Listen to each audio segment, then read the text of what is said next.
Hallelujah. ದೇವರು ನಮ್ಮನ್ನ ಪ್ರತಿದಿನ ಕಾಯೋ ದೇವರಾಗಿದ್ದಾರೆ. ಯಾಕೆ ದೇವ್ರನ್ನ ನಾವು ಆರಾಧನೆ ಮಾಡಬೇಕು? ಯಾಕೆ ದೇವ್ರನ್ನ ನಾವು ಸ್ತುತಿಸ್ಬೇಕು? ಯಾಕೆ ದೇವ್ರ ಸಮ್ಮುಖಕ್ಕೆ ಬರಬೇಕು?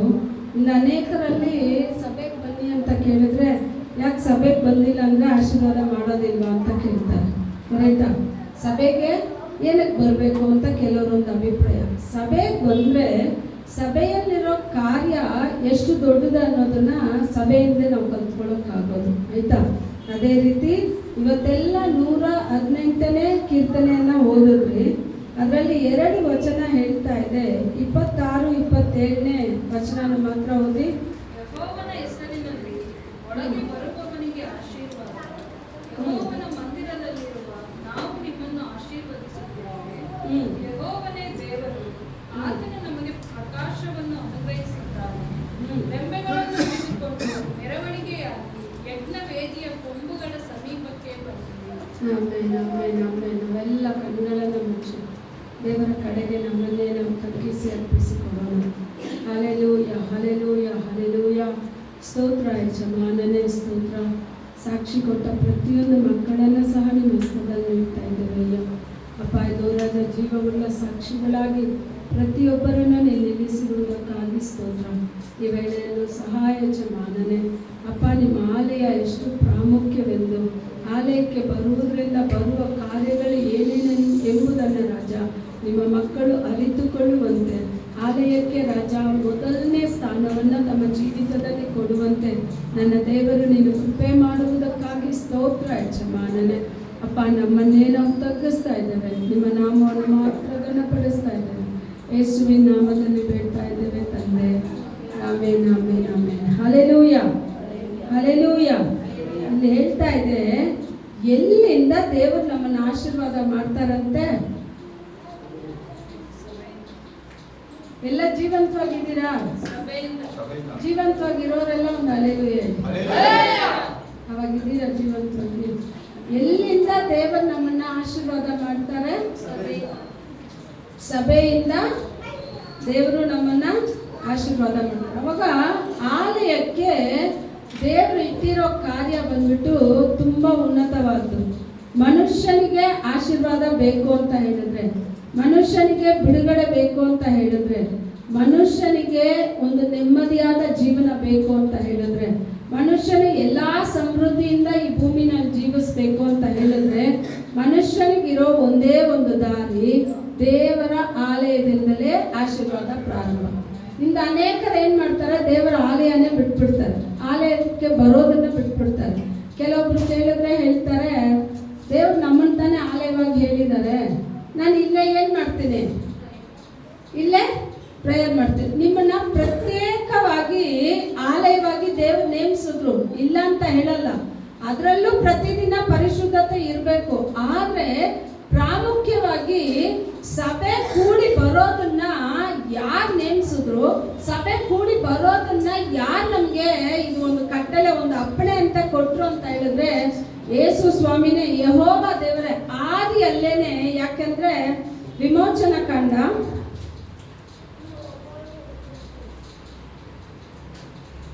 29ನೇ ಅಧಿಕಾರ 42-43ನೇ ವಚನ ನೋಡಿ.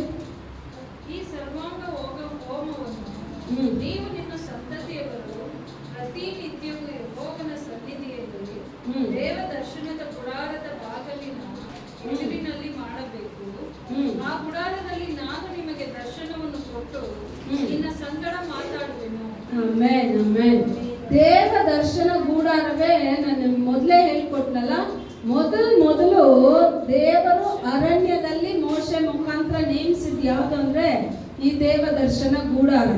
ಆಮೇಲೆ ಸಾಲಮೋನ್ ಅದನ್ನ ದೇವಾಲಯವಾಗಿ ಕಟ್ಟಿದ್ದು. ಆಗ ಈ ದೇವ ದರ್ಶನ ಗೂಡಾರ ಯಾವುದಕ್ಕಾಗಿ, ಏನಕ್ಕೋಸ್ಕರ ದೇವರು ಇದನ್ನ ಭೂಮಿನಲ್ಲಿ ನೇಮಿಸಿದ್ರು ಅಂತ ಹೇಳಿದ್ರೆ, ದೇವರ ಆಲಯದಿಂದಲೇ ದೇವರು ನಿಮ್ ಜೊತೆ ಮಾತಾಡ್ತಾರಂತೆ, ದೇವರು ನಿಮ್ ಸಂಗಡ ಮಾತಾಡ್ತಾರೆ. ಪ್ರತಿ ಬಾರಿ ಈ ಸಮ್ಮುಖದಲ್ಲಿದ್ದು ನಿಮ್ಗೆ ದೇವರ ವಾಕ್ಯ ಬರ್ತಾ ಇದೆ ಅಂತ ಹೇಳಿದ್ರೆ ನೀವು ಅದಕ್ಕೆ ಎಷ್ಟು ಶಬ್ದವಾಗಿ ಆಮೇಲೆ ಹೇಳ್ತಿರೋ, ಎಷ್ಟು ಶಬ್ದವಾಗಿ ಅದಕ್ಕೆ ಸ್ತೋತ್ರ ಹೇಳ್ತಿರೋ ಅಷ್ಟು ವಾಕ್ಯಗಳನ್ನ ನೀವೇನ್ ಮಾಡ್ತೀರಾ ಸ್ವಾಧೀನ ಮಾಡ್ಕೊಂತೀರ. ನಾವೇನ್ ಮಾಡ್ತೀವಿ, ಸೈಲೆಂಟ್ ಆಗಿ ಕೂತಿರ್ತೀವಿ.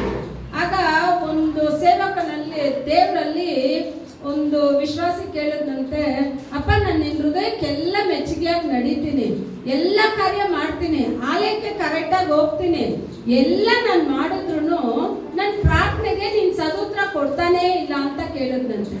ಆಗ ದೇವ್ರು ಅವನ ಹತ್ರ ಹೇಳಿದ್ರಂತೆ, ನಾನು ಪ್ರತಿ ವಾರ ನಿನ್ ಜೊತೆ ಮಾತಾಡ್ತಾ ಇದ್ದೀನಿ, ನೀನೇನ್ ಮಾಡ್ತಾ ಇಲ್ಲ, ಅಂಗೀಕಾರ ಮಾಡ್ತಾ ಇಲ್ಲ. ಸೇವಕರು ನನ್ನ ಸಮ್ಮುಖದಲ್ಲಿ ನಿಂತು ಮಾತಾಡುವ ಒಂದೊಂದು ಮಾತುಗಳಿಗೆ ನೀವು ಆಮೇಲೆ ಸ್ತೋತ್ರ ಹೇಳೋದಾದ್ರೆ ಆ ಮಾತನ್ನೆಲ್ಲ ನೀವು ಸ್ವಾಧೀನ ಮಾಡ್ಕೊಂತೀರ. ಇಲ್ಲಿ ಹೇಳ್ತಾ ಇದೆ, ದೇವರ ಆಲಯದಿಂದ ದೇವರು ಮನುಷ್ಯರ ಜೊತೆ ಮಾತಾಡ್ತಾರಂತೆ, ಮಾತಾಡಕ್ ಇಷ್ಟಪಡ್ತಾರೆ. ಆಗ ದೇವರು ಎಲ್ಲಿಂದ ಮಾತಾಡ್ತಾರೆ? ಸಭೆ ಮುಖಾಂತರನೇ ನಿಮ್ ಜೊತೆ ಮಾತಾಡ್ತಾರೆ. ಸಭೆನಲ್ಲಿಟ್ಟೆ ನಿಮ್ಮನ್ನ ಆಶೀರ್ವಾದ ಮಾಡ್ತಾರೆ. ಮೊದಲು ನೋಡಿದ್ವಿ, ಸಭೆನಲ್ಲಿಟ್ಟು ನಾನು ಆಶೀರ್ವಾದ ಮಾಡ್ತೀನಿ ಅಂತ. ಸಭೆ ಮುಖಾಂತರ ದೇವರ ಆತ್ಮ ನಮ್ ಜೊತೆ ಏನ್ ಮಾಡ್ತಾರಂತೆ?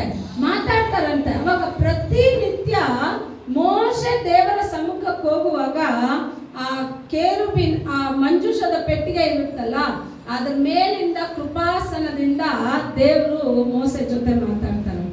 ಮೋಶೆ ದೇವರ ಶಬ್ದಕ್ಕೆ ಕಿವಿಗೊಟ್ಟು ಆ ಗೂಡಾರ ದೇವರ ಆಲಯದಲ್ಲಿ ಹೋಗಿ ಕಾದಿರುವಾಗ ತಾನು ಮಾಡಬೇಕಾದ ಕಾರ್ಯಗಳನ್ನ ದೇವ್ರು ಏನ್ ಮಾಡ್ತಾರಂತೆ? ಮೋಶೆಗೆ ಪ್ರಕಟಣೆ ಮಾಡಿ ಕೊಟ್ರಂತೆ. ಆಗ ಆಲಯ ಅನ್ನೋದು ಸಾಧಾರಣ ಕಾರ್ಯ ಅಲ್ಲ. ಇನ್ನೊಂದು ಆಲಯಗಳಲ್ಲಿ ತುಂಬಾ ಜನ ತುಂಬಿಕೊಂಡಿರ್ಬೋದು, ಒಂದು ಆಲಯದಲ್ಲಿ ಕಡಿಮೆ ಜನ ಇರ್ತಾರೆ, ಒಂದು ಆಲಯದಲ್ಲಿ ಜನಗಳೇ ಇರೋದಿಲ್ಲ. ಏನೇ ಇರ್ಲಿ, ಆದ್ರೆ ದೇವರ ನಾಮನ ನೇಮಿಸಿ ಮಾಡಿದ ಆಲಯ, ಅದು ಒಬ್ರಿರ್ಲಿ ಇಬ್ರಿರ್ಲಿ, ಆಲಯದ ಪ್ರಮಾಣದಲ್ಲಿ ನಾವು ಬಂದ್ಬಿಟ್ರೆ ದೇವರ ಆ ಸ್ಥಳದಲ್ಲಿ ಚಲಿಸೋಕೆ ಪ್ರಾರಂಭ ಮಾಡ್ತಾರೆ, ದೇವರಲ್ಲಿ ಮಾತಾಡೋಕೆ ಪ್ರಾರಂಭ ಮಾಡ್ತಾರೆ. ಇನ್ನು ನಾವು ನೋಡ್ತಾ ಇದ್ವಿ, ನಮ್ಗೆಲ್ಲರಿಗೂ ತುಂಬಾ ಲೋಕ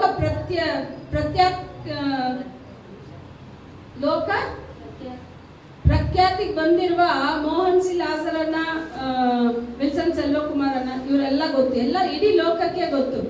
ಆದ್ರೆ ಅವ್ರ ಸಭೆ ಪ್ರಾರಂಭಿಸುವಾಗ ಅವ್ರ ಪ್ರಾರಂಭದಲ್ಲಿ ಅವ್ರಿಗಿದ್ದಿದ್ದು ಎಷ್ಟು ಜನ ಅಂದ್ರೆ, ವಿಲ್ಸನ್ ಸೆಲ್ವಕುಮಾರನ್ನ ಸ್ಟಾರ್ಟ್ ಮಾಡುವಾಗ 3 ಜನ, ಮೋಹನ್ ಸಿ ಲಾಸರನ್ನ ಸ್ಟಾರ್ಟ್ ಮಾಡುವಾಗ ಒಂದೇ ಒಂದು ಮುದುಕಿ, ಒಂದೇ ಒಂದು ಅಜ್ಜಿ. ಆದ್ರೆ ಅವ್ರು ಒಂದು ಅಜ್ಜಿ ಕೂತಿದ್ದಾರೆ ಅಂತ ಸೋತ್ ಹೋಗಿಲ್ಲ, ಇಡೀ ರಾತ್ರಿ ಎಲ್ಲ ಪ್ರಾರ್ಥನೆ ನಡೆಸ್ತಾ ಇದ್ರಂತೆ. ಆ ಒಂದು ಆತ್ಮ ಅಂತ ಹೇಳಿ ಅವ್ರು ಸೋತೋಗಿಲ್ಲ, ದೇವರ ಆತ್ಮಗಳನ್ನ ತರ್ತಾರೆ, ತಂದು ಸಭೆನ ತುಂಬ್ತಾರೆ ಅಂತ ಅವ್ರ ವಿಶ್ವಾಸ ಇಟ್ಟು ಅವತ್ತು ಪ್ರೇಯರ್ ಮಾಡಿದ್ರು. ಇಂದು ಅವ್ರ ಪ್ರಾರ್ಥನಾ ಕೂಟದಲ್ಲಿ ಸ್ಥಳನೇ ಸಾಕಾಗಲ್ಲ, ಕರೆಕ್ಟಾ? ಸ್ಥಳ ಸಾಲದಷ್ಟು ಆತ್ಮಗಳನ್ನ ತಂದಾಕೋಕೆ ದೇವರು ರೆಡಿಯಾಗಿದ್ದಾರೆ. ಅದನ್ನ ಕೇಳೋ ಕೆಲಸ ಯಾರ್ದು? ಶಬ್ದನೇ ಇಲ್ಲ. ನಾವು ಕೇಳೋದು ಇಲ್ಲ, ಬೇಡೋದು ಇಲ್ಲ, ನಾವು ಬರೋದಿಲ್ಲ, ಇನ್ನೊಬ್ಬರನ್ನು ಬರೋಕ್ ಬಿಡೋದಿಲ್ಲ, ಏನೇ ಇಲ್ಲ. ಬಾಯಿನೂ ತೆಗೆಯಲ್ಲ, ಕೈ ತಟ್ಟೋದಿಲ್ಲ. ದೇವರ ಆಲಯ, ದೇವರ ಸಮ್ಮುಖ.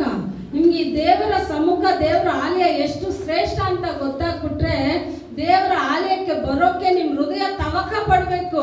ಪ್ರತಿ ಬಾರಿ ಹೇಳ್ಬೇಕು. ಕೀರ್ತನೆಗಾರನ ಅದೇ ಹೇಳ್ತಾನೆ, ನಿನ್ನ ಆಲಯಕ್ಕೆ ಹೋಗೋಣ ಬಾ ಅಂತ ಕರೆದ ತಕ್ಷಣ ನನ್ನಲ್ಲಿ ಸಂತೋಷ ಉಕ್ತು. ಯಾಕೆ ಅಂದ್ರೆ ಆಲಯದಲ್ಲಿ ನನ್ನ ದೇವರು ಮಾತಾಡ್ತಾರೆ, ಆಲಯದಲ್ಲಿ ದೇವರು ನನ್ನ ಸಮ್ಮುಖದಲ್ಲಿ ಮಾತಾಡಕ್ ಇಷ್ಟಪಡ್ತಾರೆ. ಇಲ್ಲಿ ವಿಮೋಚನಾ ಕಾಂಡದಲ್ಲಿ ಅದಂತಾನೆ ಹೇಳಿದ್ರು, ನಾನ್ ನಿಮ್ ಸಂಗಡ ಮಾತಾಡೋಕೆನೆ ಸಭೆ ಅನ್ನೋ ಒಂದು ಕಾರ್ಯನ ಈ ಭೂಮಿನಲ್ಲಿ ದೇವರು ಪ್ರತ್ಯಕ್ಷವಾಗಿ ಮಾಡಿದ್ದು. ಒಂದೇ ಒಂದು ಕಾರಣ, ಒಂದೇ ಒಂದು ಉದ್ದೇಶ ಏನಂದ್ರೆ, ಎಲ್ಲಾ ಮತಗಳಲ್ಲಿ ಇರೋ ತರ ಏನೋ ಒಂದು ಕ್ರೈಸ್ತ ಒಂದು ಮತ ಅಂತ ಅಲ್ಲ, ಜೀವವುಳ್ಳ ದೇವರು ತಾವು ಆರಿಸಿಕೊಂಡ ಮಕ್ಕಳ ಜೊತೆ ಎಲ್ಲಿಂದ ಮಾತಾಡ್ತಾರೆ ಅಂದ್ರೆ ಆಲಯದಿಂದಲೇ ಮಾತಾಡ್ತಾರೆ. ಅವಾಗ ಆಲಯಕ್ಕೆ ನೀವು ಎಷ್ಟು ಪ್ರಾಮುಖ್ಯತೆ ಕೊಡ್ತಿರೋ, ಆಲಯಕ್ಕೆ ಎಷ್ಟು ಇಷ್ಟಪಟ್ಟು ಬರ್ತಿರೋ, ಅಯ್ಯೋ ಏನೋ ಹೋಗ್ಬೇಕು ಟೈಮ್ ಕರೆಕ್ಟಾಗಿ ಒಂದು ಆರಾಧನೆನಾದ್ರೂ ನಾವೇನ್ ಮಾಡ್ಬೇಕು, ಹೋಗಿ ಅಟೆಂಡ್ ಮಾಡ್ಬೇಕು ಅಂತ ಬರ್ಬೇಡಿ. ಆಲಯಕ್ಕೆ ಬರೋವಾಗ್ಲೇ ಹೇಳಿ, ಅಪ್ಪ ನೀನ್ ನನ್ನ ಜೊತೆ ಮಾತಾಡ್ತೀಯಾ, ನಾನ್ ನಿನ್ ಶಬ್ದನ ಕೇಳೋಕೆ ಆಲಯಕ್ಕೆ ಬರ್ತಾ ಇದ್ದೀನಿ. ಆಗ ಇಲ್ಲಿಂದ ಹೊರಡುವ ಮಾತು ನೀವ್ ಎಷ್ಟಾಗಿ ಕೇಳ್ತಿರೋ ಅಷ್ಟಾಗಿ ನೀವು ಫಲಗಳನ್ನ ಕೊಡ್ತೀರಿ. ಕರೆಕ್ಟಾ? ಯಾಕಂದ್ರೆ ಹೊಸ ಒಡಂಬಡಿಕೆನಲ್ಲಿ ಎಷ್ಟೋ ಸಾರಿ ನಾನು ನಿಮ್ಗೆ ಹೇಳ್ಕೊಟ್ಟಿದ್ದೀನಿ. ಹೊಸ ಒಡಂಬಡಿಕೆನಲ್ಲಿ ನೆಲ ಒಳ್ಳೆ ನೆಲ, ಜಾಗ ಏನು ಒಳ್ಳೆ ಜಾಗ, ಬೀಜನು ಒಳ್ಳೆ ಬೀಜ. ಬೀಜ ಯಾವುದು? ದೇವರ ವಾಕ್ಯ. ಬಿತ್ತವ್ರು ಯಾರು? ದೇವ್ರು. ದೇವರಲ್ಲಿ ಏನಾದ್ರೂ ಕೊರತೆ ಇದೆಯಾ? ನೆಲದಲ್ಲಿ ಯಾವ್ದಾದ್ರು ಕೊರತೆ ಇದೆಯಾ? ನಿಮ್ಮಲ್ಲೇ ನೆಲ ನೀವೇನೆ, ಕೊರತೆ ಇದೆಯಾ? ಇಲ್ಲ ಇಲ್ಲ, ಕರೆಕ್ಟ್ ಆಗಿದೆ ಅಂತ ಹೇಳ್ತೀರಾ. ಕರೆಕ್ಟಾ? ಬೀಜನಲ್ಲಿ ಏನು ತಪ್ಪಿಲ್ಲ. ದೇವರ ವಾಕ್ಯ ಎಲ್ಲರಿಗೂ ಒಂದೇ ಸಲ ಒಂದೇ ರೀತಿನಲ್ಲೇ ಬರುತ್ತೆ. ಆಶೀರ್ವಾದನು ಇವ್ರು ದೊಡ್ಡವರು, ಇವ್ರು ಚಿಕ್ಕವರು, ಇವ್ರು ಉನ್ನತರು, ಇವರು ಶ್ರೇಷ್ಠರು, ಇವ್ರಿಗೆ ಮೊದಲ ಸ್ಥಾನ, ಅವ್ರಿಗೆ ಎರಡನೇ ಸ್ಥಾನ, ಇದೆಲ್ಲ ಇಲ್ಲ. ದೇವರ ಆಲಯದಿಂದ, ದೇವರ ಸಮ್ಮುಖದಿಂದ ವಾಕ್ಯ ಎಲ್ಲರಿಗೂ ಒಂದೇ ಸಲ ಬರುತ್ತೆ. ಅದನ್ನ ಯಾವ ರೀತಿ ನೀವು ಸ್ವೀಕಾರ ಮಾಡ್ತಿರೋ ಆ ರೀತಿ ನಿಮ್ಮ ಆಶೀರ್ವಾದ ಇರುತ್ತೆ. ಆ ನೆಲದಲ್ಲಿ ಅವನು ಹೋಗಿ ಬೀಜನ ಬಿತ್ತಾನೆ. ಒಂದೆಷ್ಟು ಫಲ ಕೊಡ್ತು? 30, ಇನ್ನೊಂದು 60, ಇನ್ನೊಂದು ಒಂದೇ ನೆಲದಲ್ಲಿ ಒಂದು 30, ಒಂದು 60, ಒಂದು ಮಾತ್ರ 100 ಕೊಡುದು. ಹೆಂಗ್ ಸಾಧ್ಯ? ಹೆಂಗ್ ಸಾಧ್ಯ? ಅಯ್ಯೋ, ಇದು ನೆಲ ಸ್ವಲ್ಪ ಕೊರತೆ ಇದೆ, ಅದಕ್ಕೆ 30 ಕೊಟ್ಟಿದ್ಯಾ? ಯಾವ ಅಳತೆನಲ್ಲಿ ನೀವು ದೇವರ ವಾಕ್ಯನ ಕೇಳಿ ನೀವು ಸ್ವೀಕಾರ ಮಾಡ್ತಿರೋ ಆ ಅಳತೆನಲ್ಲೇ ನೀವು ಫಲ ಕೊಡೋಕೆ ಸಾಧ್ಯ. ಸರಿನಾ? ಒಂದು ಅಧಿಕಾರದಲ್ಲಿ ಹೇಳುತ್ತೆ 30, 60, 100. ಇನ್ನೊಂದ್ರಲ್ಲಿ ಹೇಳುತ್ತೆ 100, 60, 30. ಬರೋವಾಗ ಸ್ಟಾರ್ಟಿಂಗ್ ಅಲ್ಲಿ 100. ಎಲ್ಲಾರು ಬರೋಕ್ ಮುಂಚೆ ಬಂದ್ಬಿಡೋದು. ಆರಾಧನೆ ಸ್ಟಾರ್ಟ್ ಆಗೋಕ್ ಮುಂಚೆನೆ ಎದ್ದು ನಿಂತ್ಕೊಂಡು ಕೈ ತಟ್ಟಿದ್ದೇನು, ಕಿರ್ಚಿದ್ದೇನು, ಕೂಗಾಡಿದ್ದೇನು, ಎಲ್ಲ ಸ್ಟಾರ್ಟಿಂಗ್ ಅಲ್ಲಿ. ಹೋಗ್ತಾ ಹೋಗ್ತಾ 100ರಿಂದ ಎಲ್ಲಿಗೆ ಬಂತು? ಅಯ್ಯ, ಇವ್ರೇನು ಸ್ಟಾರ್ಟಿಂಗ್ ಇಂದ ನಿಂತ್ಕೊಳ್ಳೋಕೆ ಹೇಳ್ತಾರೆ. ಲಾಸ್ಟ್ ಆಡಿಗೆ ನಿಂತ್ಕೊಂಡ್ರೆ ಸಾಕು. ಎಲ್ಲಿ 60, 100ರಿಂದ ಎಲ್ಲಿಗೆ ಬಂದ್ಬಿಡ್ತು? 60. ಏನು ಮೊದಲ ಹಾಡಿಗೆ ಆರಾಧನೆಗೆ ಹೋಗ್ಬಿಡ್ಬೇಕಾ? ಬಿಡು, 2 ಆರಾಧನೆ, 2ನೇ ಹಾಡು, 3ನೇ ಹಾಡು ಹೋಗ್ತಾ ಇರುತ್ತೆ. ಅಷ್ಟು ಬೇಗ ಆರಾಧನೆಗೆ ಹೋಗ್ಬಿಡೋಣ. ಎಷ್ಟಕ್ಕೆ ಬಂದ್ಬಿಟ್ವಿ? 30ರಿಂದ ಜಾರಿ ಹಂಗೆ ಎಲ್ಲಿಗೆ ಬಂದ್ಬಿಡ್ತೀವಿ? 0. ನೀವು ಬರೋದು ನಿಮ್ಗೆ ಗೊತ್ತಾಗಲ್ಲ. ನಾವೇನ್ ತಿಳ್ಕೊಂಡಿರ್ತೀವಿ, ಓ ನಾನು 100ರಲ್ಲೇ ಇದ್ದೀನಿ ಅಂತ. ಆದ್ರೆ ನೀವು 30ಗೆ ಇಳ್ದಿರೋದು ನಿಮ್ಗೆ ಗೊತ್ತಾಗಲ್ಲ. ನಾವೇನ್ ತಿಳ್ಕೊಂಡು, ಓ ಆತ್ಮಸ್ವರೂಪನಿದ್ದಾನೆ ಅಂತ ನಾವು ತಿಳ್ಕೊಂತೀವಿ. ಆತ್ಮಸ್ವರೂಪ ನಮ್ಮಲ್ಲಿ ಇದಾರ ಇಲ್ವಾ ಅನ್ನೋದನ್ನ ಕಂಡಿಡಿಯೋ ಸ್ಥಾನನೇ ನಾವು ಮರ್ತು ಬಿಡ್ತೀವಿ. ಪ್ರತಿ ಬಾರಿ ದೇವರ ಸಮ್ಮುಖಕ್ಕೆ ಬರೋವಾಗ, ಅಪ್ಪ ನೀನ್ ನನ್ನ ಜೊತೆ ಮಾತಾಡ್ತೀಯ, ನಿನ್ನ ಶಬ್ದನ ಕೇಳೋಕೆ ನಾನು ನಿನ್ನ ಸಮ್ಮುಖಕ್ಕೆ ಬಂದಿದ್ದೀನಿ, ನೀನ್ ನನ್ನ ಜೊತೆ ಮಾತಾಡೋದಾದ್ರೆ ಕಾರ್ಯಗಳನ್ನೆಲ್ಲ ದೇವ್ರು ಏನ್ ಮಾಡ್ತಾರೆ?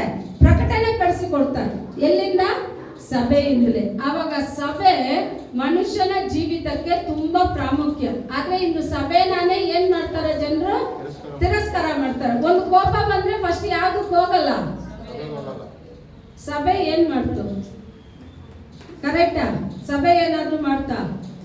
ಸಭೆನಲ್ಲಿ ಯಾರೇ ಏನೇ ಹೇಳಿದ್ರು ಸರಿ, ಅದನ್ನ ನಾ ಕಿವಿಗೆ ಹಾಕೋಬೇಕಾದ ಅವಶ್ಯಕತೆ ಇಲ್ಲ. ಇದು ದೇವರು ನನಗೆಂದು ತಮ್ಮ ಜೀವ ಕೊಟ್ಟು ಸಂಪಾದನೆ ಮಾಡಿಕೊಟ್ಟ ಸಭೆ. ಸಭೆ ಮನುಷ್ಯರಿಂದ ಬಂದಿದ್ದಲ್ಲ, ಮನುಷ್ಯರಿಂದ ನೇಮಕವಾಗಿದ್ದಲ್ಲ. ಸಭೆ ಸ್ವತಃ ಯೇಸು ಸ್ವಾಮಿ ತನ್ನ ಸ್ವಂತ ರಕ್ತನ ಕೊಟ್ಟು ನಮಗೆ ಇದನ್ನ ಜಯಿಸಿ ನಮ್ಮ ಕರದಲ್ಲಿ ಕೊಟ್ಟಿದ್ದಾರೆ. ಅಂತ ಸಭೆಗೆ ನಾವು ಎಷ್ಟು ನಿಷ್ಠೆಯಿಂದ ನಡಿಬೇಕು, ಅಂತ ಸಭೆಗೆ ನಾವೆಷ್ಟು ಗೌರವವನ್ನು ಸಲ್ಲಿಸ್ಬೇಕು. ಆದ್ರೆ ಇಂದು ಸಭೆ ಅಂತ ಹೇಳಿದ್ರೇನೆ ಏನಾಗ್ಬಿಟ್ಟಿದೆ ಅಂದ್ರೆ, ಪ್ರತಿದಿನ ಹೋಗ್ಬೇಕಾ, ಪ್ರತಿ ವಾರ ಹೋಗ್ಬೇಕಾ, ವಾರದಲ್ಲಿ 2 ಸಲ ಹೋದ್ರೆ ಆಗೋದಿಲ್ವಾ? ಎಲ್ಲಾನು ಬರುತ್ತೆ. ಯಾಕೆ ಅಂದ್ರೆ ಯೇಸು ಸ್ವಾಮಿ ಮೇಲಿರೋ ದಾಹ, ಆತನಲ್ಲಿರೋ ಪ್ರೀತಿ ನಿಮ್ಮಲ್ಲಿ ಕಡಿಮೆ ಆಗೋವಾಗ, ಅದೇ ಹೇಳ್ತೀವಲ್ಲ, ಬೀಜನ ತಗೊಂಡೋಗುವಾಗ ಒಳ್ಳೆ ನೆಲದಲ್ಲಿ ಬಿದ್ದಿದ್ದೆಲ್ಲ ಫಲ ಕೊಡ್ತು. ಒಂದೇನ್ ಮಾಡುತ್ತೆ? ಮುಳ್ಳುಗಳಿರೋ ಜಾಗದಲ್ಲಿ ಬೀಳುತ್ತೆ. ಕರೆಕ್ಟಾ? ಮುಳ್ಳುಗಳಿರೋ ಜಾಗದಲ್ಲಿ ಬಿದ್ದಾಗ ಲೋಕದ ಸಮಸ್ಯೆಗಳು, ಇಕ್ಕಟ್ಟುಗಳು ಬರೋವಾಗ ಏನಾಗ್ಬಿಡುತ್ತೆ? ಬೀಜನ ಹಂಗೆ ಚುಚ್ಚೋ ತರ ಬರೋವಾಗ, ಅಯ್ಯೋ ಈ ಕೆಲ್ಸನೇ ಬೇಡ, ಮೊದಲು ಯಾರನ್ನ ಬಿಟ್ಬಿಡ್ತೀವಿ? ಯೇಸು ಸ್ವಾಮಿನ ಬಿಟ್ಬಿಡ್ತೀವಿ, ಅವ್ರ ಸಮ್ಮುಖನ ಬಿಟ್ಬಿಡ್ತೀವಿ. ಆದ್ರೆ ಅವ್ರ ಸಮ್ಮುಖದಲ್ಲಿ ಇದ್ದು ನಾವು ಜಯಶಾಲಿಗಳಾಗಿ ನಿಲ್ಲೋದಾದ್ರೆ, ದೇವ ನಾವು ಕಳೆದುಕೊಂಡ ಅಷ್ಟನ್ನ ಮತ್ತೆ ತಿರುಗಿ ನಮಗ್ ಕೊಟ್ಟು ನಮ್ಮನ್ನ ಉನ್ನತ ಸ್ಥಾನಕ್ಕೆ ತರೋಕೆ ಆತನ ಶಕ್ತನಾಗಿದ್ದಾನೆ. ಯಾಕೆ ಹೇಳ್ತೀವಿ ಅಂತ ಹೇಳಿದ್ರೆ, ನಾವು ನೋಡಿದೀವಿ ಯೋಬನ ಚರಿತ್ರೆ ಎಲ್ಲ ನಾವು ನೋಡಿದ್ದೀವಿ.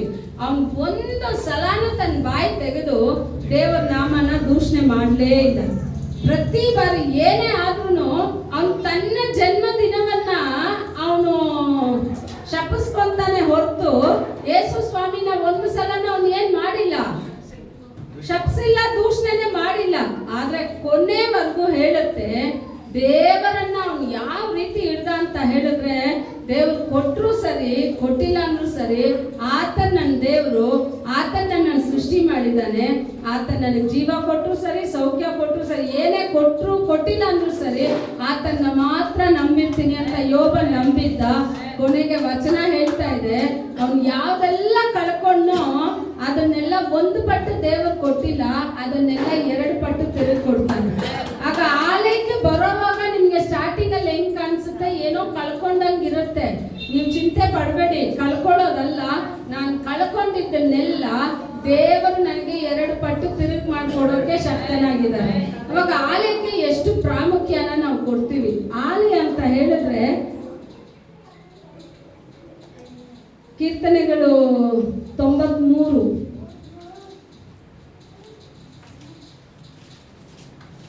93ರಲ್ಲಿ ಕೊನೆ ವಚನ.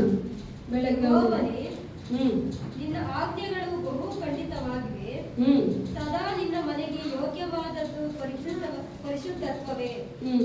ಯೋಗ್ಯವಾದದ್ದು ಅಂತ ಕೊಟ್ಟಿದ್ದಾರೆ ಕನ್ನಡದಲ್ಲೆಲ್ಲ. ಆದ್ರೆ ತಮಿಳಲ್ಲಿ ಅವ್ರು ಕೊಟ್ಟಿರೋದೇನಂದ್ರೆ ಆಲಯತ್ತಿನ ಅಲಂಕಾರ. ಅಲಂಕಾರಂ ಅಂದ್ರೆ ಅಲಂಕಾರ. ಇವಾಗ ನಾವೇನ್ ಮಾಡ್ತೀವಿ, ಕ್ರಿಸ್ಮಸ್ ಬಂತು ಅಂದ್ರೆ ಆಲಯ ಪೂರ್ತಿ ಅಲಂಕಾರ ಮಾಡ್ತೀವಿ. ಯಾಕೆ? ನೋಡೋಕೆ ಚೆನ್ನಾಗಿರ್ಲಿ ಅಂತ ಹೇಳಿ. ಇದನ್ನ ಆಚೆ ಮಾತ್ರ ಅಲಂಕಾರ ಮಾಡೋದಲ್ಲ, ಸಭೆಯಲ್ಲಿರೋ ಪ್ರತಿಯೊಬ್ಬರ ಅಲಂಕಾರವೂ ಹೆಂಗಿರ್ಬೇಕು ಅಂತ ಹೇಳಿದ್ರೆ ದೇವರ ಮೆಚ್ಚೋ ಅಲಂಕಾರ ಇರ್ಬೇಕು. ಇನ್ನು ದೇವರಿಗೆ ಮೆಚ್ಚುಗೆ ಆದ ಅಲಂಕಾರಗಳಿಲ್ಲ, ಮನುಷ್ಯರಿಗೆ ಮೆಚ್ಚುಗೆ ಆದ ಅಲಂಕಾರದಲ್ಲಿ ನಾವು ನಡೀತಾ ಇದೀವಿ. ಆದ್ರೆ ದೇವರು ವಚನ ಹೇಳ್ತಾ ಇದೆ, ಆತನ ಆಲಯದ ಪರಿಶುದ್ಧತೆ ಯಾವುದು ಅಂತ ಹೇಳಿದ್ರೆ ಅಲಂಕಾರವೇ ದೇವರ ಆಲಯದ ಪರಿಶುದ್ಧತೆ ಅಂತೆ. ಆಗ ಒಂದು ಪರಿಶುದ್ಧ ಜೀವಿತ ನಮ್ಮಲ್ಲಿ ಇರೋದಾದ್ರೆ ಅದು ಏನಾಗಿ ಮಾರ್ಪಡುತ್ತೆ? ಅಲಂಕಾರವಾಗಿ ಮಾರ್ಪಡುತ್ತೆ. ಆಗ ನಮ್ಮ ಜೀವಿತ ದೇವರು ಬಯಸುವ ಅಲಂಕಾರದಲ್ಲಿ ಇರಬೇಕು. ನಾವು ಬಯಸುವ ಅಲಂಕಾರ ಅಲ್ಲ, ನಾವು ಇಷ್ಟಪಡೋ ಅಲಂಕಾರ ಅಲ್ಲ. ಯಾವತ್ತು ನಾವು ತಿಳ್ಕೋಬೇಕು, ದೇವರ ಆಲಯದ ನೇಮ ಯಾವುದು ಅಂತ ಹೇಳಿದ್ರೆ ದೇವರು ಯಾವ್ದನ್ನ ಬಯಸ್ತಾರೋ ಅದೇ ನಮ್ಮ ಅಲಂಕಾರವಾಗಿರ್ಬೇಕು. ದೇವ್ರು ಯಾವ್ದನ್ನ ಇಷ್ಟಪಡ್ತಾರೋ ಅದೇ ನಮ್ಮ ಅಲಂಕಾರವಾಗಿರ್ಬೇಕು. ನಾವೇನ್ ಮಾಡ್ತೀವಿ, ನಮ್ಗಿಷ್ಟವಾದ ಕಾರ್ಯಗಳನ್ನೆಲ್ಲ ಮಾಡಿ ದೇವರ ಹೃದಯನ ಮೆಚ್ಚಿರುತ್ತೆ, ದೇವ್ರಿಗೆ ಇದು ಇಷ್ಟ ಅಂತ ನಾವೇನ್ ಮಾಡ್ಕೊಂತೀವಿ, ತಿಳ್ಕೊಂತೀವಿ. ಯಾಕೆಂದ್ರೆ ಇಲ್ಲಿ ವಚನ ಹೇಳ್ತಾ ಇದೆ, ಪರಿಶುದ್ಧತೆ ನಿನ್ನ ಆಲಯದ ಅಲಂಕಾರವಾಗಿದೆ. ಆಗ ದೇವರ ಆಲಯದ ಅಲಂಕಾರ ಪರಿಶುದ್ಧತೆ ಅಂತ ಹೇಳಿದ್ರೆ ಆತನ್ ಬಯಸೋ ಪರಿಶುದ್ಧತೆ ಏನಿರ್ಬೇಕು ನಮ್ಮ ಜೀವಿತದಲ್ಲಿ? ಇರ್ಬೇಕಾ ಇರ್ಬಾರ್ದ? ಎಂತ ಪರಿಶುದ್ಧತೆ? ಯಾರಿಗೆ ಮೆಚ್ಚುಗೆ ಆದ ಪರಿಶುದ್ಧತೆ? ದೇವರಿಗೆ ಮೆಚ್ಚುಗೆ ಆದ ಪರಿಶುದ್ಧತೆ ಇರಬೇಕು. ಮನುಷ್ಯರಿಗೆ ಮೆಚ್ಚುಗೆ ಆದ ಪರಿಶುದ್ಧತೆ ಅಲ್ಲ, ಅದು ಬೇಡ. ಅದು ನಮ್ಮನ್ನ ಪರಲೋಕಕ್ಕೆ ಕರೆದೊಯ್ಯೋದಿಲ್ಲ. ಕರೆಕ್ಟಾ? ಮನುಷ್ಯರನ್ನ ಮೆಚ್ಚಿಸೋ ಪರಿಶುದ್ಧತೆ ನಮ್ಮಲ್ಲಿ ಇತ್ತು ಅಂದ್ರೆ ಯಾವತ್ತೂ ನಾವು ದೇವ್ರನ್ನ ಮೆಚ್ಚಿಸೋಕ್ ಆಗೋದಿಲ್ಲ. ಯಾವಾಗ ನನ್ನ ಮನುಷ್ಯರಿಗೆ ಮೆಚ್ಚುಗೆ ಇಲ್ಲ ಅಂದ್ರೂ ಪರವಾಗಿಲ್ಲ, ಒಂದು ಸಂತೋಷ ಪಡ್ಬೇಕು, ನಾನು ಯಾವಾಗ್ಲೂ ನನ್ನ ದೇವರಿಗೆ ಮೆಚ್ಚುಗೆ ಆಗಿದ್ದೀನಿ. ಮನುಷ್ಯರು ನನಗೆ ಮೆಚ್ಚಿಲ್ಲ ಅಂದ್ರೆ ಪರವಾಗಿಲ್ಲ, ಅದ್ರ ಬಗ್ಗೆ ನನಗೆ ಚಿಂತೆ ಇಲ್ಲ. ನಾನು ಯಾವಾಗ್ಲೂ ನನ್ನನ್ನು ಆರಿಸಿಕೊಂಡ ದೇವರಿಗೆ ಪರಿಶುದ್ಧ ಉಳ್ಳ ಮಗನಾಗಿ ಇರ್ತೀನಿ ಅಂತ ಹೇಳಿ ಪ್ರತಿ ಬಾರಿ ನಮ್ಮನ್ನ ನಾವೇನ್ ಮಾಡ್ಬೇಕು, ಪರೀಕ್ಷಿಸಿ ನೋಡ್ಬೇಕು. ಯಾಕಂದ್ರೆ ಆಲಯದಿಂದಲೇ ದೇವರ ವಾಕ್ಯ ಹೊರಡುತ್ತೆ. ವಾಕ್ಯ ಎಂತ ವಾಕ್ಯ ಅಂತ ಹೇಳಿದ್ರೆ, ಈ ವಚನ ಕಷ್ಟ ಕಾಲದಲ್ಲಿ ನಿಮ್ಮನ್ನು ಕಾಯುತ್ತೆ. ಈ ವಚನ ಏನು ಇಲ್ಲದೆ ಇರುವಾಗ ನಿಮ್ಮನ್ನ ಘೋಷಣೆ ಮಾಡುತ್ತೆ. ಈ ವಚನ ನೀವು ಪಾಪದಲ್ಲಿ ಬಿದ್ದಾಗ ಒಂದು ಪರಿಶುದ್ಧತೆ ಕೊಡೋಕೆ ನಿಮ್ಮನ್ನ ಎಪ್ಪಿಸಿ ನಿಲ್ಸುತ್ತೆ. 1, 2 ಅಲ್ಲ. ದೇವರ ಆಲಯಕ್ಕೆ ಬಂದ ನಾವು ಪ್ರತಿಯೊಬ್ರು ನಮ್ಮಲ್ಲಿ ಇರ್ಬೇಕಾದ್ದೇನು ಅಂತ ಹೇಳಿದ್ರೆ, ಅಪ್ಪ ನಿನ್ನ ಪರಿಶುದ್ಧತೆನ ನಮ್ಮಲ್ಲಿ ಕೊಡು, ನೀನ್ ಬಯಸೋ ಪರಿಶುದ್ಧತೆ. ಯಾಕಂದ್ರೆ 1 ಪೇತ್ರದಲ್ಲಿ 1ನೇ ಅಧಿಕಾರ ಕೊನೆ ವಚನ ಹೇಳ್ತಾ ಇದೆ, ನಾನು ಪರಿಶುದ್ಧನು, ನೀವು ನನಗೆ ಮೆಚ್ಚುಗೆಯಾದ ಪರಿಶುದ್ಧರಾಗಿರಿ ಅಂತ ಹೇಳ್ತಾ ಇದೆ. ನಾನು ಪರಿಶುದ್ಧನು ನೀವು ಪರಿಶುದ್ಧರಾಗಿರಿ ಅಂತ ಅಲ್ಲ. ವಚನ ಹೇಳ್ತಾ ಇದೆ, ನಾನು ಪರಿಶುದ್ಧನು, ನೀವು ನನಗೆ ಮೆಚ್ಚುಗೆಯಾದ ಪರಿಶುದ್ಧದಲ್ಲಿ ಇರ್ಬೇಕಂತೆ. ಆಗ ದೇವರು ಯಾವುದೋ ಒಂದು ಕಾರ್ಯನ ನಮ್ಮಲ್ಲಿ ಇಷ್ಟ ಪಡ್ತಾರೆ ಅಂತ ಹೇಳಿದ್ರೆ ಅದಕ್ಕೆ ನಮ್ಮನ್ನ ನಾವು ತಗ್ಗಿಸಿ ಅರ್ಪಿಸ್ಬಿಡ್ಬೇಕು. ಇನ್ನು ಆಲಯಕ್ಕೆ ತುಂಬಾ ಪ್ರಾಮುಖ್ಯತೆ ಕೊಡಿ. ಆಲಯದಲ್ಲಿ ದೇವರು ಮಾತಾಡಕ್ಕೆ ಇಷ್ಟಪಡ್ತಾರೆ. ಅದು ಒಬ್ರಾಗ್ಲಿ ಇಬ್ರಾಗ್ಲಿ.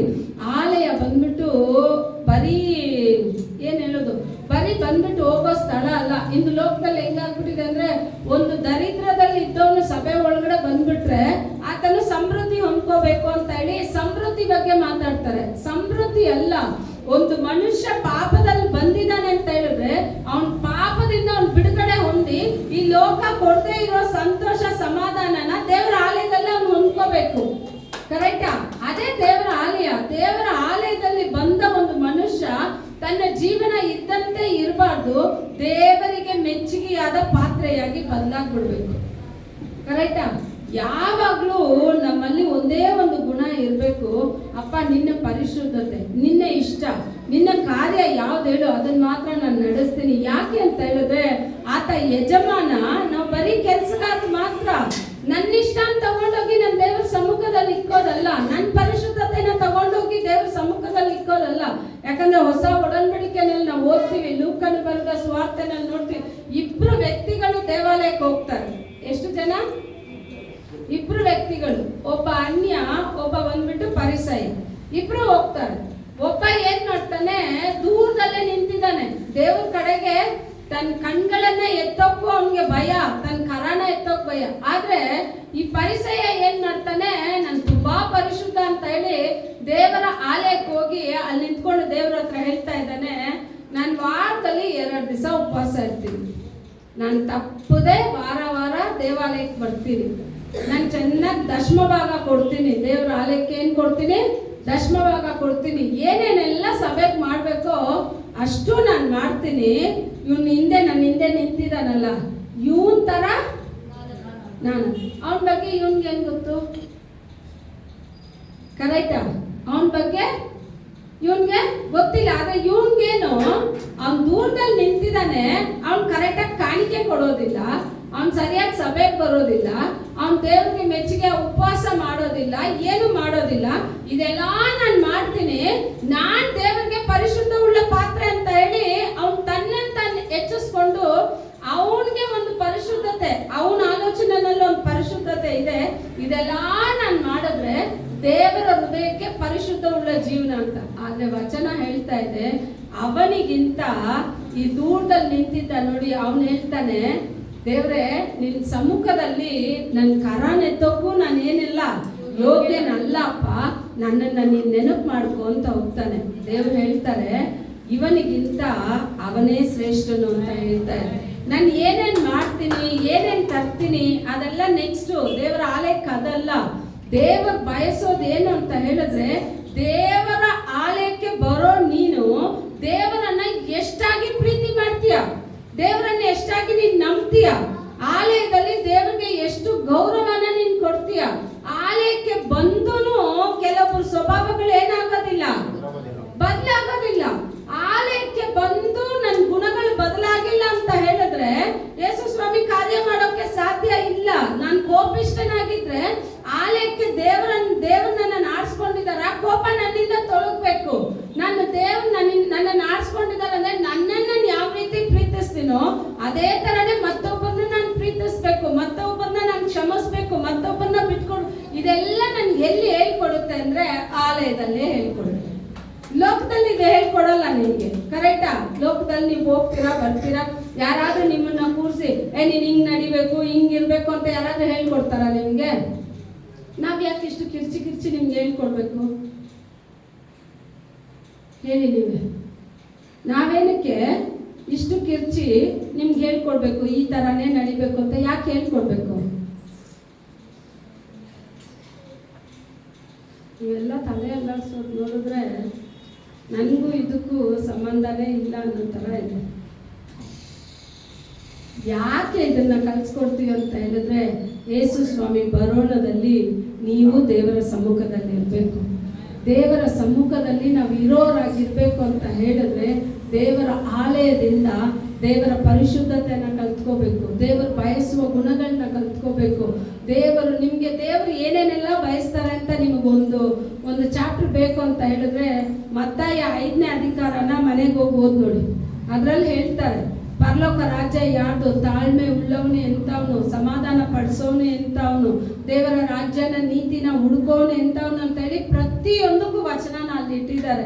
ಆಗ ದೇವರು ಬಯಸುವ ಈ ಗುಣಗಳೆಲ್ಲ ನಮ್ಮಲ್ಲಿ ಬರಬೇಕು ಅಂತ ಹೇಳಿದ್ರೆ ನಾನು ಎಲ್ಲಿ ಇರಬೇಕು ಅಂದರೆ ದೇವರ ಆಲಯದಲ್ಲಿ ಇರಬೇಕು.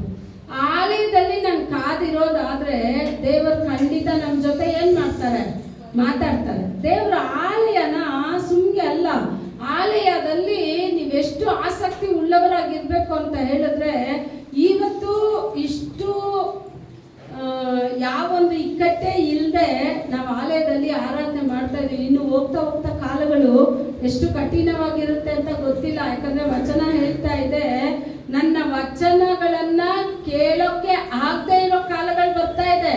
ನೆಕ್ಸ್ಟ್ ಬರೋ ಕಾಲ ಎಲ್ಲ ಈಸಿ. ಇನ್ನು ನಾವು ಬಂದ್ಬಿಟ್ಟು ಸಭೆಗಳು ಹೋಗ್ಬೋದು, ಶಬ್ದನ ಕೇಳ್ಬೋದು ಅಂತ ತಿಳ್ಕೊಬೇಡಿ. ಒಂದು ಕಠಿಣವಾದ ಕಾಲ ಬರ್ತಾ ಇದೆ. ಆಗ ಜನಗಳು ಅಲ್ಲಿ ಇಲ್ಲಿ ಅಲೆದಾಡ್ತಾರೆ, ಅವ್ರಿಗೇನ್ ಸಿಗಲ್ಲ ಅಂತೆ, ವಾಕ್ಯ ಸಿಗಲ್ಲ. ಇವಾಗ ನಿಮ್ಗೆ ದೇವರು ಎಷ್ಟು ಕೃಪೆಯನ್ನ ದಯಪಾಲಿಸಿ ಆಲಯದಲ್ಲಿ ನಿಮ್ಗೆ ವಾಕ್ಯನ ಕಳಿಸ್ತಾ ಇದ್ದಾರೆ ಅಂತ ಹೇಳಿದ್ರೆ ಈ ವಾಕ್ಯನ ನೀವು ಎಷ್ಟಾಗಿ ಸ್ವೀಕಾರ ಮಾಡ್ತಿರೋ, ಪ್ರತಿದಿನ ಎಷ್ಟಾಗಿ ಸತ್ಯವೇದನ ಓದ್ತಿರೋ ಅಷ್ಟಾಗಿ ಅಷ್ಟು ಎಲ್ಲಾ ಕಾರ್ಯಗಳಲ್ಲಿ ನಾವು ಜಯಶಾಲಿಗಳಾಗಿ ಬಾಳೋಕೆ ಸಾಧ್ಯ. ನಾವು ಪ್ರತಿದಿನ ಸತ್ಯವೇದನ ಓದಿಲ್ಲ ಅಂತ ಹೇಳಿದ್ರೆ ಅವ್ರ ಬಗ್ಗೆ ನಾವು ತಿಳ್ಕೊಳ್ಳೋಕೆ ಸಾಧ್ಯನೇ ಇಲ್ಲ. ಇದು ಸಾಧಾರಣವಾದ ವಾಕ್ಯಗಳಲ್ಲ. ನನಗೆ ದೇವರು ಎಂಥವ್ರು ಅಂತ ಹೇಳ್ಕೊಡೋದು ಈ ವಾಕ್ಯಗಳು. ನಾನು ಆರಾಧನೆ ಮಾಡೋ ದೇವರು ಎಂಥವ್ರು ಅಂತ ಹೇಳ್ಕೊಡ್ತಾ ಇದೆ, ಸೃಷ್ಟಿಕರ್ತನೆ ಯಾರು ಅಂತ ಹೇಳ್ಕೊಡ್ತಾ ಇದೆ, ಆತನಲ್ಲಿ ನಾನು ಇಲ್ಲ ಅಂದ್ರೆ ನನ್ಗಿರೋ ದಂಡನೆ ಯಾವುದು ಅಂತ ಹೇಳ್ಕೊಡ್ತಾ ಇದೆ. ಆತನ ವಾಕ್ಯಗಳನ್ನ ನಾನು ತಳ್ಳಿದ್ರೆ ನನಗೆ ಬರೋ ದಂಡನೆಗಳು ಯಾವ್ಯಾವ್ದು ಅಂತ ಹೇಳಿ ನನ್ಗೆ ಯಾವ್ದು ಹೇಳ್ಕೊಡ್ತಾ ಇದೆ, ಸತ್ಯವೇದ ವಚನಗಳು ಹೇಳ್ಕೊಡ್ತಾ ಇದೆ. ಕೀರ್ತನೆಗಳು 107 ಅಂತ ತಿಳ್ಕೊಂತೀನಿ. ಕೀರ್ತನೆಗಳು 107 19, 20 ಓದಿ. ಅವರು ತಮ್ಮ ಇಕ್ಕಟ್ಟಿನಲ್ಲಿ ಯೆಹೋವನಿಗೆ ಮೊರೆಯಿಡಲು ಆತನು ಅವರನ್ನು ಕಷ್ಟದಿಂದ ತಪ್ಪಿಸಿದನು. ಆತನು ದೂತನನ್ನೋ ಎಂಬಂತೆ ತನ್ನ ವಾಕ್ಯವನ್ನು ಕಳುಹಿಸಿ ಅವರನ್ನು ಗುಣಪಡಿಸಿದನು. ಸಮಾಧಿಗೆ ಸೇರದಂತೆ ಮಾಡಿದನು. ಸಮಾಧಿಗೆ ಸೇರದಂತೆ ಮಾಡಿದನು. ತಮ್ಮ ಆಪತ್ತಿನಲ್ಲಿ ಯಾರನ್ನು ಕರೆದ್ರಂತೆ? ದೇವರನ್ನ ಕರೆದ್ರಂತೆ.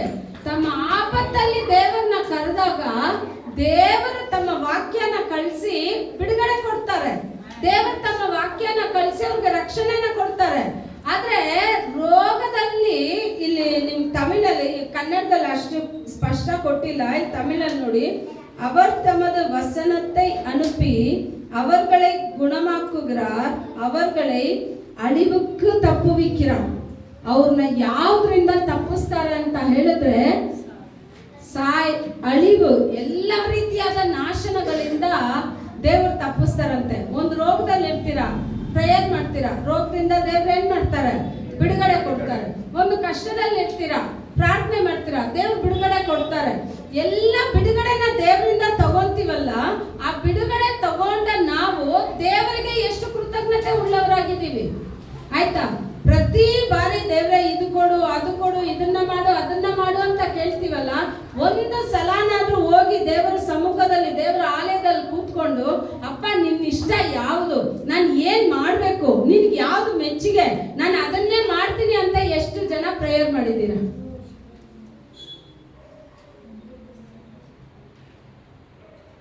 ಏನ್ ಮಾಡೋದಿಲ್ಲ ನಾವು. ಅವ್ರ ದೇವ್ರ ತಾನೆ, ಅವ್ರಿಗೇನು ಇರೋದಿಲ್ಲ.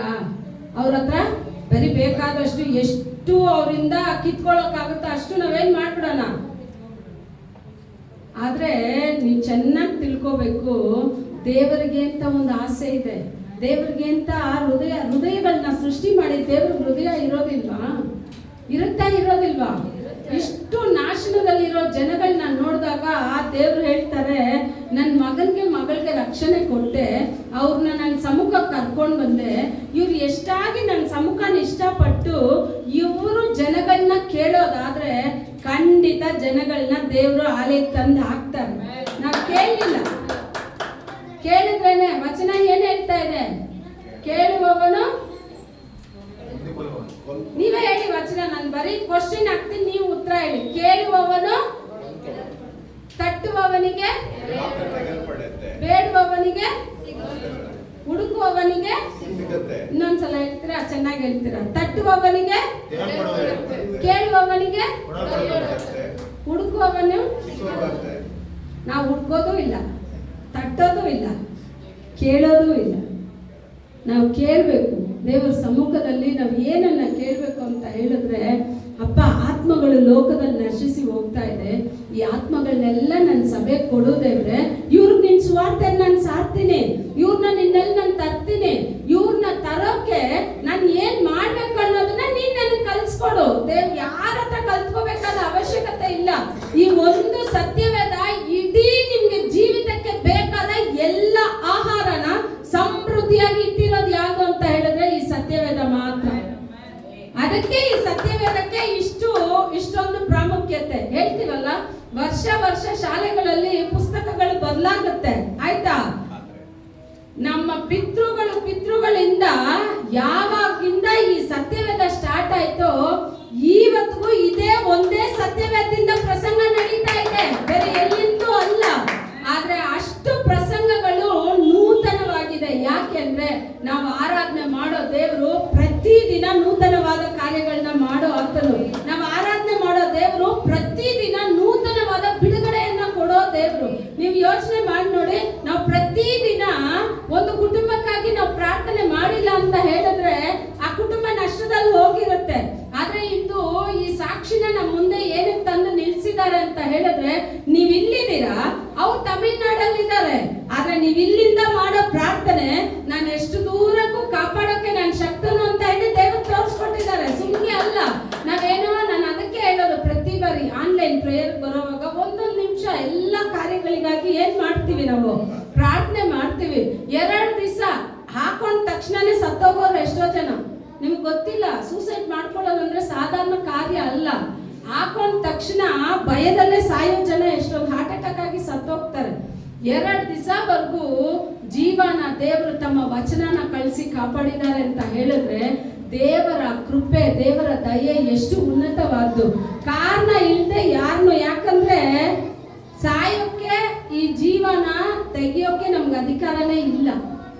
ಜೀವ ಕೊಟ್ಟಿದ್ದವರು, ತೆಗಿಯೋದು ಯಾರು? ದೇವರು ಮಾತ್ರನೇ, ದೇವರು ಮಾತ್ರನೇ. ಲೋಕದಲ್ಲಿ ಅನೇಕ ಸಮಸ್ಯೆ ಬರುತ್ತೆ, ಹೋರಾಟ ಬರುತ್ತೆ. ಎಲ್ಲಿ ನೀವು ಬರಬೇಕು ಅಂತ ಹೇಳಿದ್ರೆ ಈ ಸಮಸ್ಯೆಗಳಿಗೆಲ್ಲ ಸೂಸೈಡು ಒಂದು ಫುಲ್ ಸ್ಟಾಪ್ ಅಲ್ಲ. ಅದಕ್ಕೆ ನಂತರ ಇರೋ ಜೀವಿತ ಅದಕ್ಕಿಂತ ಕಠಿಣ. ಇಲ್ಲಿ ಅಲ್ಲಿ ಆ ಮರ ಈ ಮರ ದೆವ್ವವಾಗಿ ಅಲಿಬೇಕು. 1 ದಿವಸ 2 ದಿವಸ ಅಲ್ಲ, ನಮ್ಮ ಜೀವಮಾನ ಪೂರ್ತಿ ಎಲ್ಲೂ ಇರೋಕ್ಕಾಗದೆ. ನಿಜ, ಅದು ಸುಮ್ಗೆ ಅಲ್ಲ, ಆಯ್ತಾ? ಸೂಸೈಡ್ ಮಾತ್ರ ನಮ್ಮ ಲೈಫಲ್ಲಿ ನಮ್ಮ ತಲೆನಲ್ಲೇ ಹೋಗ್ಬಾರ್ದು. ಯಾಕೆ ಅಂತ ಹೇಳಿದ್ರೆ ಡೈರೆಕ್ಟ್ ನರಕಕ್ಕೆ ಹೋಗೋ ದಾರಿ ಅದು. ಏನೇ ಇರ್ಲಿ, ಈ ಜೀವನ ನಾನು ಬಾಳ್ಬೇಕು ಅಂತ ಹೇಳಿ ಯೇಸು ಸ್ವಾಮಿ ಇಷ್ಟಪಟ್ಟಿದ್ದಾರೆ, ಭೂಮಿಗೆ ತಂದಿದ್ದಾರೆ. ಕಾಪಾಡೋನು ಆತನು. ನಂಬಿಕೆಯುಳ್ಳ ಮಕ್ಕಳಾಗಿ ನಾವು ಅವ್ರ ಹತ್ರ ಬೇಡ್ಕೋಬೇಕು. ಅಪ್ಪ, ನನ್ನ ಜೀವನ ಹಿಂಗಿದೆ. ಎಂತ ಕಠಿಣ ಉಳ್ಳ ಮನುಷ್ಯನ ಬದಲಾಯಿಸೋಕೆ ದೇವರಿಂದ ಸಾಧ್ಯ. ಸುಮ್ಮನೆ ಅಲ್ಲ. ಸಭೆ ಅನ್ನೋದು ಸುಮ್ಮನೆ ಅಲ್ಲ, ಏನೋ ಬಂದ್ವಿ ಓದ್ವಿ ಅಂತ ಅಲ್ಲ. ಸಭೆನಲ್ಲಿ ಒಂದು ಗುಂಪು ಸಭೆನ ಕೂಡಿ ಆರಾಧನೆ ಮಾಡ್ತಾ ಇದೆ. ಯಾಕೆಂದ್ರೆ ಸೌಲನ್ ಮಾಡಿದ ಕಾರ್ಯಗಳು ಅಷ್ಟು ಕಠಿಣವಾದ್ದು. ಯಾರೆಲ್ಲ ಪ್ರೇಯರ್ ಮಾಡ್ತಾರೋ, ಯಾರೆಲ್ಲ ಯೇಸು ಸ್ವಾಮಿ ಬಗ್ಗೆ ಮಾತಾಡ್ತಾರೋ ಎಲ್ಲರನ್ನೂ ಒಡೆದು ಚೆನ್ನಾಗಿ ಬಡಿದು ಎಲ್ಲಿ ತಗೊಂಡೋಗಿ ಹಾಕೋದಂದ್ರೆ ಸೆರೆಮನೆಯಲ್ಲಿ ಹಾಕೋದೇ ಅವ್ನ ಕೆಲಸ. ಇವಾಗ ಜನಗಳೆಲ್ಲ, ದೇವ್ರ ಮಕ್ಕಳೆಲ್ಲ ಭಯ ಬೀಳ್ತಾ ಇದ್ದಾರೆ. ಆದ್ರೆ ಅವನಿಗೋಸ್ಕರ ಯಾವುದೋ ಒಂದು ಗುಂಪು ಪ್ರೇಯರ್ ಮಾಡ್ತಾನೆ. ದಪ್ಪ, ಇವನು ಇಷ್ಟು ಕಠಿಣವಾಗಿದ್ದಾನೆ, ಅವನು ಎಷ್ಟು ವೈರಾಗ್ಯ ಅಂತ ಹೇಳಿದ್ರೆ ಸುಮ್ಗೆ ಅಲ್ಲ. ಪೌಲೆಲ್ಲ ಸುಮ್ಗೆ ಅಲ್ಲ. ಅಪೊಸ್ತಲರಲ್ಲಿ ಓದ್ ನೋಡಿ, ಅವನು ಭಕ್ತಿನಲ್ಲಿ ಅವನ ತರ ವೈರಾಗ್ಯ ಉಳ್ಳವ್ರು ಯಾರು ಇಲ್ಲ. ಟಾಪ್ 1 ಬೈಬಲ್ ಸ್ಕೂಲಲ್ಲಿ ಓದ್ದವನು ಅವನು. ಗಮಾಲಿಯಲ್ ಪಾದದಲ್ಲಿ ಓದ್ದವನು ಅವನು. ಎಲ್ಲ ಈ ಹಳೆ ಒಡಂಬಡಿಕೆ ಎಲ್ಲ ಚರಿತ್ರೆಗಳನ್ನ ಹಂಗೆ ಮೊಸರು ತರ ಕುಡಿದ್ಬಿಟ್ಟಿರೋನು ಅವನು. ಒಂದು ಕೈ ಬಿಟ್ಟಿಲ್ಲ. ಅಷ್ಟು ಪಾರಂಪರ್ಯಗಳನ್ನ ಅಷ್ಟು ಕಠಿಣವಾಗಿ ಅನುಸರಿಸ್ತಾ ಬರ್ತಾ ಇದ್ದ. ಆದ್ರೆ ಯೇಸು ಸ್ವಾಮಿ ಅಂದ್ರೇನೆ ಅವನಿಗಿಲ್ಲ, ಏನಿಲ್ಲ, ಇವರೆಲ್ಲ ಸತ್ಯವೇದಕ್ಕೆ ವಿರುದ್ಧವಾಗಿ, ಹಳೆ ಒಡಂಬಡಿಕೆಗೆ ವಿರುದ್ಧವಾಗಿ ಮಾತಾಡ್ತಾ ಇದ್ದಾರೆ ಅಂತ ಹೇಳಿ ಅವನೇನ್ ಮಾಡ್ದ, ಯಾರೆಲ್ಲ ಯೇಸು ಸ್ವಾಮಿ ಬಗ್ಗೆ ಮಾತಾಡ್ತಾರೋ ಅವ್ರನ್ನೆಲ್ಲ ಕಠಿಣವಾಗಿ ಹೊಡೆದು ಸೆರೆಮನೆಯಲ್ಲಿ ತಳ್ಳೋದೇ ಅವನ ಕೆಲಸ, ಸರಿನಾ? ಆಗ ಇವನೇನ್ ಮಾಡ್ತಾನೆ, ದಮಸ್ಕಸ್ಗೆ ಹೋಗ್ತಾ ಇದ್ದಾನೆ ದಾರಿನಲ್ಲಿ, ಸರಿನಾ? ಹೋಗೋವಾಗ ಇವನ್ ಏನ್ನ ಕೈಯಲ್ಲಿ ಇಟ್ಕೊಂಡು ಹೋಗ್ತಾ ಇದ್ದಾನೆ, ಒಂದು ರಾಜ ಹತ್ರ ಅಪ್ಪಣೆ ತಗೊಂಡ್ಬಿಟ್ಟಿದ್ದಾನೆ, ದಮಸ್ಕಸ್ ಅಲ್ಲೂ ಇಂಥವ್ರು ಇದಾರಪ್ಪ ಜಾಸ್ತಿ ಜನ, ನಾನು ಹೋಗಿ ಅಲ್ಲಿರೋರ್ನ ಏನ್ ಮಾಡ್ತೀನಿ, ಸೆರೆಯಾಗಿ ಇಟ್ಕೊಂಡು ಬರ್ತೀನಿ ಅಂತ ಹೇಳಿ ಲೆಟರ್ ಎಲ್ಲ ತಗೊಂಡು ಹೋದ. ದಮಸ್ಕಸ್ ಪಟ್ಟಣಕ್ಕೆ ಒಳಗಡೆ ಹೋಗೋಕೆ ಇನ್ನು ಸ್ವಲ್ಪ ದೂರನೇ ಇದೆ. ಒಂದು ಬೆಳಕು ಬಂತು ನೋಡಿ, ಆ ಬೆಳಕಿಂದ ಒಂದು ಶಬ್ದ ಬರ್ತಾ ಇದೆ, ನಿನಗೆ ಮುಳ್ಳಲ್ಲಿ ಒದೆಯೋದು ಕಠಿಣವೇ ಅಂತ. ಏನು ಹಂಗಂದ್ರೆ ಏನು? ಹಂಗಂದ್ರೆ ಏನು? ಇದೆಲ್ಲ ಒಂದು ಗಾದೆ ತರ, ಸರಿನಾ? ಏನಿದೆಲ್ಲ ಗಾದೆ. ಮುಳ್ಳಲ್ಲಿ ಒದೆಯೋದು ನಿನಗೆ ಕಠಿಣನ ಅಂತ. ಯಾಕೆಂದ್ರೆ ಈ ರೈತರನ್ನ ನೋಡಿರ್ತೀರಾ, ಹೊಲದಲ್ಲಿ ಹೊಸ ಹಸುಗಳನ್ನೋ ಎತ್ತುಗಳನ್ನೋ ತಂದು ಎರಡನ್ನು ಹಾಕಿರ್ತಾರೆ, ಸರಿನಾ? ಅದು ಹೊಸದು ಈ ಯಜಮಾನನ ಶಬ್ದಕ್ಕೆ ಕಿವಿ ಕೊಡೋದಿಲ್ಲ, ಕರೆಕ್ಟಾ? ಅದೇನ್ ಮಾಡುತ್ತೆ, ಯಜಮಾನ ಹಿಂದೆ ಅದನ್ನ ಉಳೋಕೆ ತಗೊಂಡೋಗುವಾಗ ಹಿಂದೆಯಿಂದ ಒಂದೇ ಏಟ್ ಬಿಡುತ್ತೆ. ಅದು ಆ ಹಸು ಹತ್ರ ಒಂದೇ ತೀಸ್ಕೊಂಡ್ರೇನೆ ಕಾಲ್ ಮುರಿದೋಗುತ್ತೆ, ಸುಮ್ಗೆ ಅಲ್ಲ ಅದು ಹೊಡೆಯೋ ಏಟು, ಸರಿನಾ? ಇವಾಗ ಯಜಮಾನ ಹೊಸ್ಬ, ಸರಿನಾ? ಇದೇನ್ ಮಾಡುತ್ತೆ, ಆ ಯಜಮಾನನ ಶಬ್ದಕ್ಕೆ ಕಿವಿ ಕೊಡೋದಿಲ್ಲ. ಅದಕ್ಕೆ ಇವಾಗ ಇದು ಒದೆಯೋಕೆ ಏನ್ ಮಾಡುತ್ತೆ, ಕಾಲ್ ತೆಗೆದ್ರೆ ಯಾರಿಗೆ ಏಟ್ ಬೀಳುತ್ತೆ, ಯಜಮಾನನಿಗೆ ಬೀಳುತ್ತೆ. ಆಗ ಈ ಯಜಮಾನ ಏನ್ ಮಾಡ್ತಾನೆ, ನೀವು ಉಳೋರ್ನೆಲ್ಲ ನೋಡಿ, ಹೊಸ ಎತ್ತುಗಳನ್ನ ಹಾಕಿದ್ರೆ ಹಿಂಗ್ ಉಳ್ತಾರಲ್ಲ, ಅದು ಹಿಂದ್ಗಡೆ ನೋಡಿದ್ರೆ 4-5 ಹಲಗೆಗಳು ಹೊಡೆದಿರ್ತಾರೆ. ಈ ಹಳ್ಳಿಗಳಲ್ಲಿ ನೋಡಿದ್ರೆ ಗೊತ್ತಾಗುತ್ತೆ, 4-5 ಹಲಗೆಗಳು ಹಾಕಿರ್ತಾರೆ. ಅದಕ್ಕೆ ಏನ್ ಮಾಡಿರ್ತಾರೆ ಅಂದ್ರೆ, ಮೊಳೆಗಳು ಶಾರ್ಪ್ ಆಗಿ ಮೊಳೆಗಳನ್ನ ಹೊಡೆದಿಕ್ಕಿರ್ತಾರೆ, ಸರಿನಾ? ಇವಾಗ ಹಲಗೆಗೆ ಈ ಕಡೆನೆ ಯಜಮಾನ ಇರ್ತಾನೆ, ಹಲಗೆಗೆ ಒಳಗಡೆನೆ ಎತ್ತುಗಳಿರುತ್ತೆ. ಇದು ಏನ್ ಮಾಡುತ್ತೆ, ಇವನ್ ಏನ್ ನನ್ನನ್ನು ಉಳೋಕೆ ತರೋದು ಅಂತ ಹೇಳಿ ಇದು ಒದೆಯೋಕೆ ಹಿಂಗ್ ಕಾಲು ಎತ್ತುತ್ತೆ ನೋಡಿ, ಓಡಿದ ತಕ್ಷಣ ಎಲ್ಲೂ ಚುಚ್ಚುತ್ತೆ. ಯಾರು ಚುಚ್ಚುತ್ತೆ? ಹಸುಗೆನೆ ಚುಚ್ಚುತ್ತೆ. ಆ ಚುಚ್ಚಿದ ತಕ್ಷಣ ಅವನ್ ಹೇಳ್ತಾನೆ, ನೀನ್ ಎಷ್ಟೇ ಹೊಡೆದ್ರು ನಿನ್ಗೆ ಚುಚ್ಚುತ್ತೆ, ನನಗದಂತೇನಾಗೋದಿಲ್ಲ, ಚುಚ್ಚೋದಿಲ್ಲ. ಸುಮ್ಗೆ ಅಲ್ಲ, ಮೊಳೆಗಳು ಯಾವತ್ತಾದ್ರೂ ಚುಚ್ಕೊಂಡಿರೋದು ನೋಡಿದ್ದೀರಾ? ಜೀವನೇ ಹೊತ್ತೋಗೋ ತರ ಆಗುತ್ತೆ.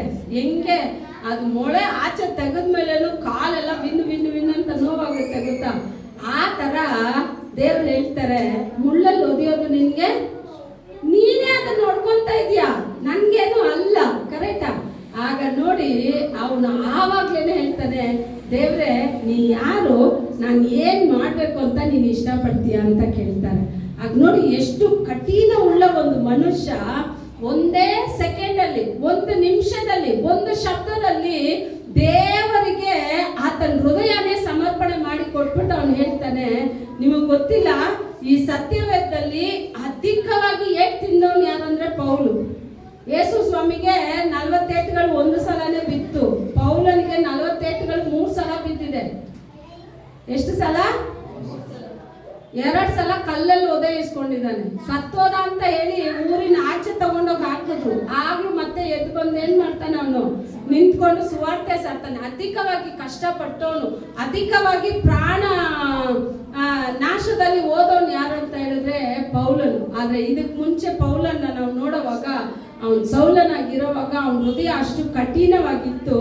ಯಾವಾಗ ಆ ಹೃದಯ ಕಠಿಣನ ದೇವರು ತೆಗೆದಾಕಿದ್ರು, ಅವನ್ ಏನ್ ಹೇಳ್ತಾನೆ, ಎಲ್ಲಾನು ನಷ್ಟ. ನಿಮಗ್ ಗೊತ್ತಾ, ಒಂದು ರಾಜನೇ ಅವನ್ನ ಬಿಡುಗಡೆ ಮಾಡೋಕೆ ಪೌಲ್ ಏನಾದ್ರೂ ಲಂಚ ಕೊಡ್ತಾನ ಅಂತ ಪೌಲಲ್ಲಿ ಎದುರು ನೋಡ್ದ ಅಂತ ಹೇಳಿದ್ರೆ, ಪೌಲ್ ಎಷ್ಟು ದೊಡ್ಡ ಸಾವುಕಾರನಾಗಿರ್ತಾನೆ ಹೇಳಿ.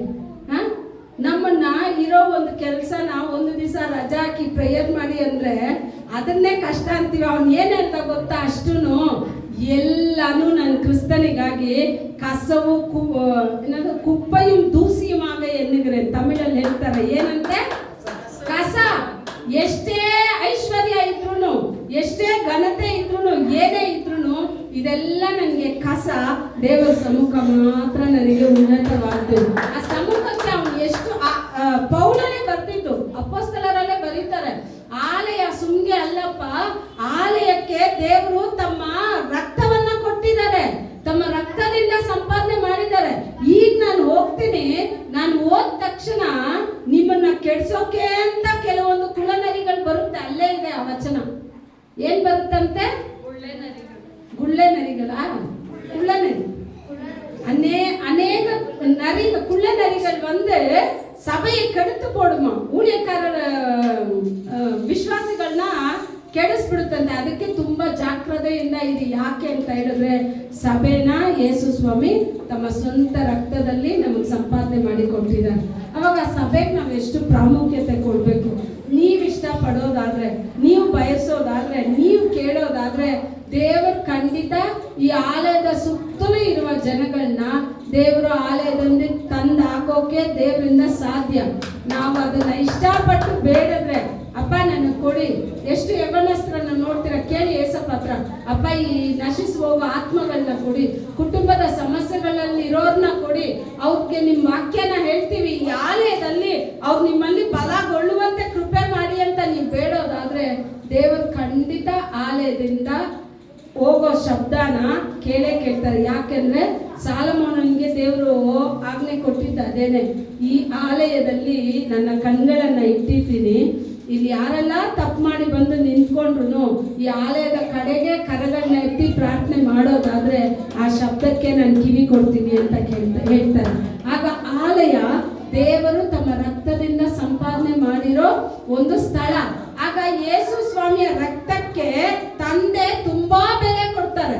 ಆಗ ಯೇಸು ಸ್ವಾಮಿ ರಕ್ತದ ನಾಮದಲ್ಲಿ ನಾವು ಆತ್ಮಗಳನ್ನ ಕೇಳೋವಾಗ ನಮ್ಮ ಸಭೆಯಲ್ಲಿರೋ ಕುಟುಂಬಗಳಲ್ಲಿ ಶಾಂತಿ ಸಮಾಧಾನ ಇಲ್ಲ, ಬಿಡುಗಡೆ ಇಲ್ಲ ಅಂತ ನಾವು ಬೇಡೋದಾದ್ರೆ ಅಂತ ಕಠಿಣವಾದ ಹೃದಯಗಳನ್ನ ದೇವರು ಬದಲಾಯಿಸಿ ಕುಟುಂಬಗಳನ್ನ ಯೇಸು ಸ್ವಾಮಿ ನಾಮದಲ್ಲಿ ಕಟ್ಟೋಕೆ ದೇವರು ಶಕ್ತರಾಗಿದ್ದಾರೆ.